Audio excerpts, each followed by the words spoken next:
Joy and I are gonna go home. I got finished up some work, and then we're gonna be back out here for this evening. And I know pretty much everybody on the team is gonna try to make it out tonight. So good luck to everybody. Hopefully this hay bale bind finally pays off. We sat this thing a lot. We never really saw a whole lot, but this by far is the best setup I feel like we've had, you know, sitting in it. So October 13th, we'll see if it's a magical day.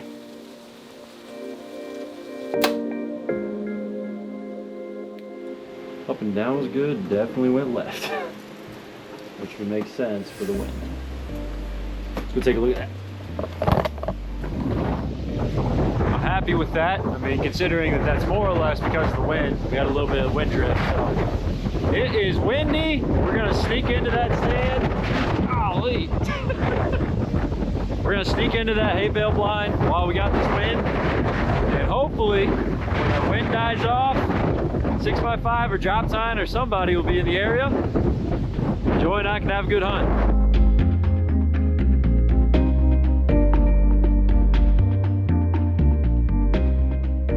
Well, what's up guys? Welcome back to The Chase. It's week 7. Want to say on the front end here, thank you again if you're watching, following along, and just to kind of set the stage, if you're new here, I am very lucky to have some properties, they're permission farms that I get to hunt. There's good deer in the area. We had a lot of summer activity with the bucks that I'm trying to hunt, but the reality is right now, we're not in the game all the time. These bucks are not solely living on the properties I can hunt. There's not a ton that I can do to manipulate bedding, manipulate food, and that's a scenario that I think a lot of people are finding themselves in. My dream, absolutely own property. My dream, absolutely be able to make the improvements that solely benefit deer hunting. But that is just not the case today. And despite that, I am very thankful to the landowners for the opportunities. But going into where we're at right now in this video, as you saw last week, we had the cold front arrive, super high winds, we get the hay bale blind put up. All of this is for the 6x5 buck on the Big Bird property. And I feel like we're hunting what is the best food source. Well, I'm not gonna waste your time and show you what happened on this particular night, because the fact of the matter is we got in clean, the winds finally died off with 30 minutes left, and we saw 2 does. It was not the most eventful night. And I started to think about how I want to break this down, but basically what I want to talk through is cold fronts, the expectations that I feel like we have created through social media and successful hunts. And it can be a bit discouraging if you're a guy that takes the time to go and hunt, you don't see what you expected, your target buck doesn't daylight, all these different components. I mean, at the end of the day, if you can hunt, you should always go hunt. You just don't know if you don't go, as my good friend Drake Lamb would say. But I think there are some variables that you can look at on your particular property, and you might be able to make a better decision that if what you're expecting is actually going to occur as far as timing up an encounter with one of these events. So, right away, one of the things I think that's worth diving into is taking a look at your map. As I look at the Big Bird property, northwest wind, it sets up absolutely perfect for me to walk in, sets up absolutely perfect for our wind's gonna blow. But if you look at the bedding, and while there is bedding very close by, we've gotten daylight photos of plenty of bucks in this spot. The reality is that for very strong northwest winds, it really doesn't. All of our topo lines in front of us, they're falling down in front of us, which is north-facing slopes. They would not be protected from the wind. And frankly, as you push further down the creek line, you start to get some of these southwest facing slopes. And once you get into that creek bottom, really, you've got south facing pretty much the whole way. So one of the things I think is going against us is just the fact that these deer on northwest winds, but especially high northwest winds, they're bedding further away. They're gonna wait for that wind to fall. And until they get up, they can't start making their way to us. So going into day 2 in the hay bale blind, Joy has got some stuff to do. Myself and Evan are heading back in, and we finally had a hunt that produced some exciting encounters. So let's jump into that now, and then I'm gonna break down the rest of my week and kind of my thoughts as far as it went.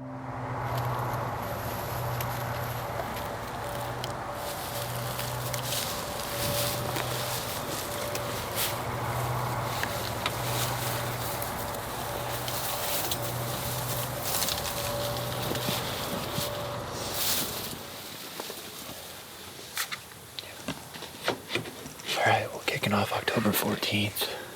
a lot different conditions. We're back here in the same hay bale blind as yesterday, and as you can see, the wind has fully died off. We've switched bluebird skies for clouds. Still got a north-northwest wind. Pressure's still continuing to rise all day, and we just saw our first animal. A coon popped out over here. We got in here a little bit earlier than last night, just because I feel like the conditions set up for earlier movement. Generally speaking, I just didn't. The worst thing we could do tonight is if for some reason there's a deer, kick them back, bump the bed, and I think we got in clean. I think no expectation. The 6x5's close. Haven't had a picture of them. Haven't had a picture of any bucks that we want to shoot, but it's just one thing that I've heard a lot of people talk about, and specifically Mark talks about, is the do factor. And when you're hunting a buck that does not live on the property, you have to make good, educated guesses of when he's going to be there next. The second you start trying to hunt him like a homebody, and don't get me wrong, there's a lot of deer like that. But if you start trying to hunt him the same way, you're going to be very disappointed. And why we are here and not hunting the big deer is my gut just frankly told me to be here. I think we are in the wheelhouse of this deer, and with all the beans getting cut over to the west, and this is another thing to keep in mind, we're sitting about 2 hours apart from each farm. So when we're in one place and make a switch, it's no slouch of things that have to get done to get to the other place. But I'm gonna keep filming this coon. Hopefully, if a deer steps out behind him early, it'll be a good sign. Dude, this camera is so cool. For my camera nerds out there, this thing has autofocus built into the eyepiece. So when I look at that coon, and it can face detect animals, it's insane.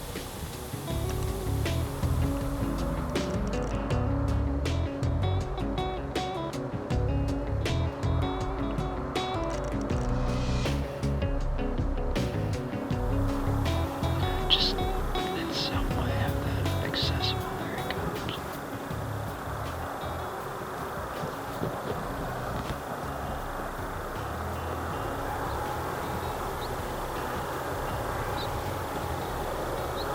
Take these photos off my legs.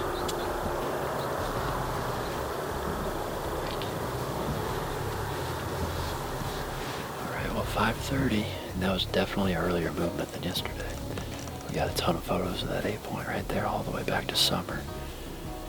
And it was an exciting start to the encounter and an unfortunate end. He never caught our wind or anything of that nature, but he definitely stepped out a little nervous with the blind. And then, just went back into the bedding. I did see him kind of flank to the right, which was the opposite of what I'd hoped, considering I believe 6x5's back there, but I don't know. I mean, I've had good experiences with this hay bale blind, putting it in, deer not caring, but apparently this is too much too soon for them. Hopefully that didn't booger us up too bad. He never blew, he never stomped. It was just, he just wasn't having it. So, could have been worse, could have been better. We have right around an hour and a half left, and hopefully the early deer movement continues, and if 6x5 for some miraculous reason does step out, hopefully he's fine with the hay bale. So he's seen it before, it just wasn't here. But good to see a buck.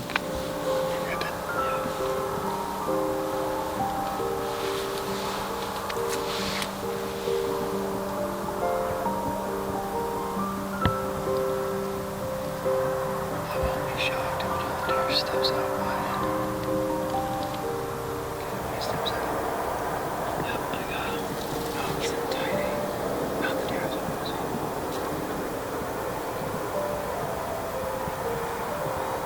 Come on, dude. Everybody else is seeing the blind. Just chill out.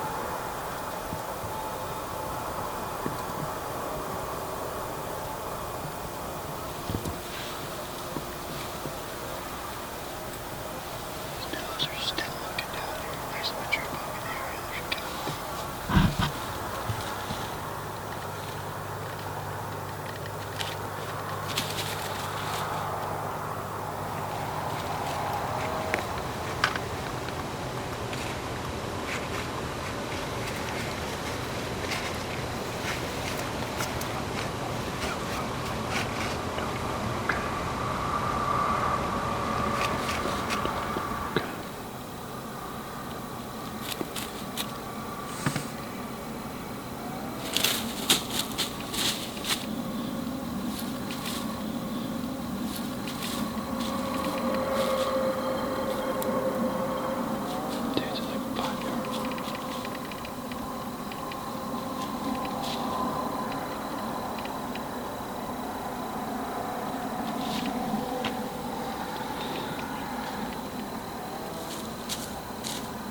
was at like 5 yards, man.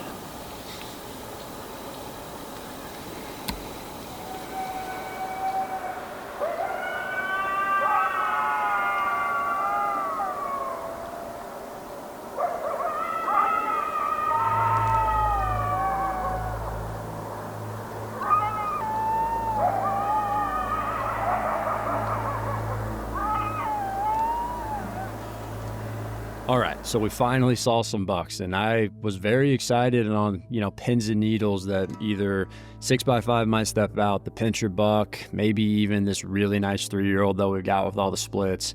But the fact of the matter is we ended up seeing those 2 bucks, and after the hunt, one of the things I was surprised by, that particular morning, the 2 bucks that we ended up seeing in the evening, I got pictures of them on the very north end of the farm. And it's the same spot that I've got that hawk stand. It's a crossing right there. So you have to make the assumption with the time of those photos that those deer bedded very close to that spot.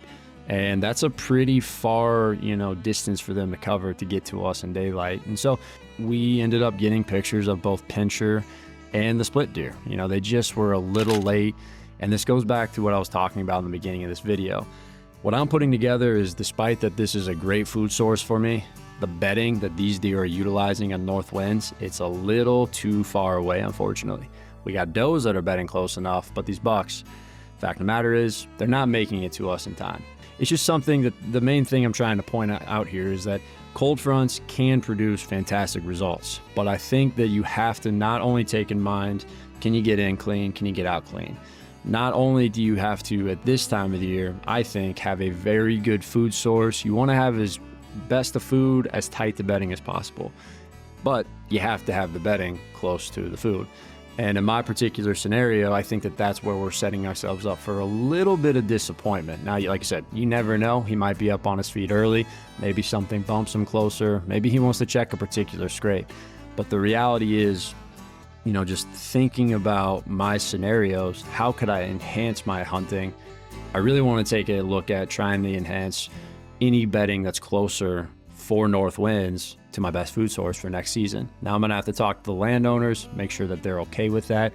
But the other reality is maybe I need to try to find a way to get food closer to the bedding that I've naturally identified. So we had some good hunts. I mean, I certainly have no complaints of seeing deer, let alone seeing deer that close. That hay bale blind is a great tool. I mean, it really, really is. And it's mobile. And so I think that spot's going to be good coming up. There's does in the area. We're getting consistent pictures of pincher. We're getting consistent pictures of that splits deer. I don't know where 6x5's at. I don't know where drop time's at. As far as a big deer update, that buck, haven't gotten photos of him in 10 days, but the difference in the spots is that the beans have been fully cut on the property that I can hunt. And just across the road, there's nearly 500 acres of standing corn. And right now, all the deer, from my just understanding, observations, that's where they're at. And so to wrap up this video, what you can expect from me here going into week 8 is not that I'm giving up on these properties, but until I get some sort of indicator through a picture or an observation from a landowner, etc., I am going to go on the permission hunt. That's not giving up on the properties. It's not giving up on the bucks. I mean, we put in a lot of time to try to be in a good position, but the fact of the matter is, we are now, I think, at the randomness of the rut, focusing on the does on those particular 2 bucks. And I just want to put myself in the game, and I think that there's opportunity out there to have conversations with landowners, exchange work, whatever it is. So I've got a lot of Onyx pins that I've got dropped. I'm going to go and do some knocking and see what we can come up with, because as it sits, like I said, when you're watching this, October 20th, the way I look at it, we got plenty of time to locate a new target.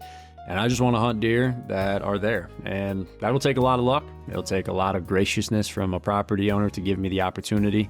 And so just some factors to consider that I want to dive in as far as cold fronts go. I mean, I just think that some guys talk to me and they get discouraged because they're not seeing what some other guys are seeing. And really, I think it just comes down to the topographical layout of your bedding as it relates to food. And I think that you can make decisions on how to hunt it better, or more importantly, if you have the opportunity, how you can make some adjustments to better enhance the spots that you already have. So appreciate you guys following along as always, and I'm excited to see what the back half of the month has for us. I got to go see an awesome deer with Mike. Very excited for you guys to see that story, and just generally thankful for all the support that you guys show Midwest Whitetail. So anything you want to see with next week's week 8, I'll be looking inside the comments. Maybe it's how I go about asking permission, what I'm looking at on Onyx, etc.